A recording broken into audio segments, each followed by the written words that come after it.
Welcome to Veteran Scene, coming to you from Wildhorse Golf Club here in Henderson, Nevada. I'm your host, Leonardo, Lenny, Lynn, 3 names, 1 grunt on the ground. In this segment of Now and Then's featured special titled Interviewing a TAPS Member. And we'll explain that to you on the bottom on the screen what TAPS is. And today we're honoring the lives and legacies of those involved, those who were loved ones who gave their love, service, and sacrificed their life in the service of their country. And this conversation is about remembrance, resilience, and honoring a legacy of a hero that continues to live on and the strength behind it. We now welcome TAPS member Sandy. Welcome, Sandy. Thank you. Thank you. Please feel free to share only what you're comfortable with, Sandy, okay? Okay. And what is, in your own words, a TAPS member? What's the meaning to you? TAPS is an organization that came in my life when I needed support or guidance. And there's a little story before TAPS that got me to TAPS and how I met after my husband passed, how I was trying to find a support group. I really didn't want a support group. I wanted a family support group, military families. So I couldn't join any family. It had to be a military family. So naturally, I went to the VA, and they didn't have anything for survivors.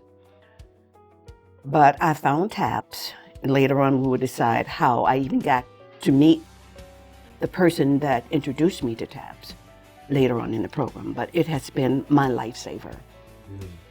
And can you start by telling us just a little bit about your spouse, who they were, their personality, and what made them special to you, Sandy? Oh, that's easy. My husband, I met him at the end of his Navy career. He's a retired Navy Senior Chief Petty Officer. And I met him a couple of years before he retired. And I met him at night school at California Ventura College. And he's just a wonderful guy. That was the beginning of it. Yeah, that's a beautiful story of encountering your partner. Yeah. And what did their service mean to them, and how did it shape your life together? Well, he was a career man, and he was a career man until the day he passed on. And I became his Navy wife.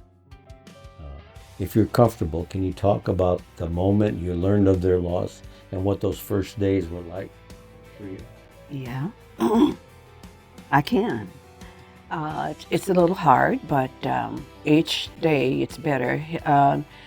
He passed in 2019, so he was having problems. He did 3 tours in Vietnam. He was having all kinds of problems, and he wouldn't go to the VA, and I snuck behind his back and started the process. Long story short, in 2018, they told him he had multiple myeloma with a lot of the stuff prior to that. And they said 3 to 4 years. Within a year, 11 months exactly, he passed in 2019. And what helped you most in the early stages of grief, and what support did you lean on? This is where I come in with TAPS. He died at the beginning of COVID. And that was terrible. And we were both golfers, and the golf courses had closed down, and I'm meeting people and meeting in parking lots, and I'm going up online, and there was a group called, I can't remember the name of the group, but it was a military group. That's where I met Barb. You probably would talk with her later. And she had an ad for military survivors, and that's how I got into this group that I'm presently in, the Veterans Spouse, what's the word? The Gold Star Spouses? The Gold Star Spouses, yes, thank you. You're welcome. And from that's how I got into the TAPS and in this group that I'm in right now, local group. Oh. And as time has passed, Sandy, what has your healing journey looked like? Were there moments of unexpected strength and grace? Yes. I don't know what I would do without this group. It has been so supportive. Even going back to the burial site up at Boulder City, I didn't do that until I got into this group, and I was petrified when I went. Amazing. When it was over, we had lunch. I was able to laugh and be with my family, and that's what it's all about, being with the military family, and that's where your support is. How do you keep your spouse's memory alive in your daily life or in your family? Well, he was a golfer, and he taught me to golf, and I golf twice a week, and I use his clubs, and he's all over my house. So he's there with me. He's here. He'll never leave. That's beautiful. Yeah. And what do you wish more people understood about TAPS and the love you hold for those you've lost? It's amazing you asked that, because we were just talking upstairs about how survivors are forgotten. The young mothers with children, the wives that are old and have no family. I wish that the world would remember that after the veteran goes on, he has a family, and we need to be remembered. Excellent. As we close here at Veterans Scene, if you could share one message with your spouse today, what would that be? On the road again. We were RVers, and we brought a snowbird when we lived up north in Reno. And whenever we got in the RV, we would always start singing, "On the road again." So for 6 months, we did. I miss that so much.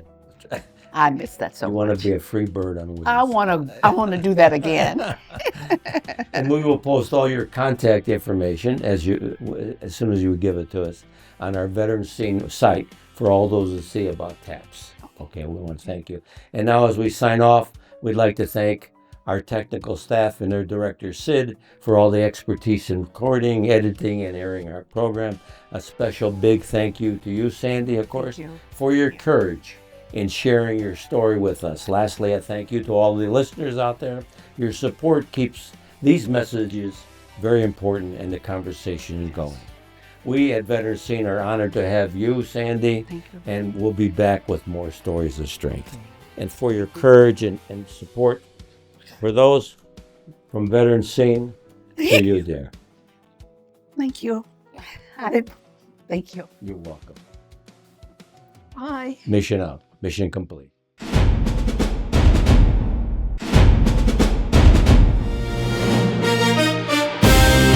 Thank you for watching Veterans Scene. We would like to invite our fellow veteran friends to inquire with the VA about the many services they offer, as well as extend the invitation to those who would like to share their stories with us in our project. Please visit us online at veteranscene.org for extra resources and information. Reach out to us if you are interested in being a part of our journey. Thank you, veterans, for your service.